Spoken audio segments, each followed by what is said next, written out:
Hello বন্ধুরা, আবার আজকে চলে এসেছি দুপুরের মেনু নিয়ে। কী রান্না করেছি চলো তোমাদের সাথে শেয়ার করি।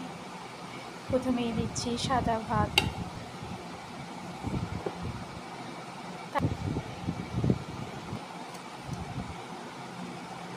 আমুদি মাছ ভাজা,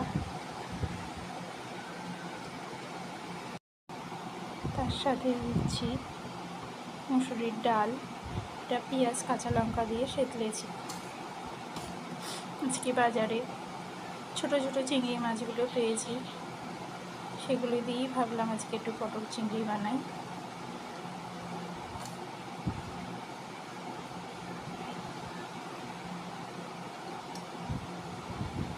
আর সাথে থাকছে একটু মিষ্টি আর 1 গ্লাস জল।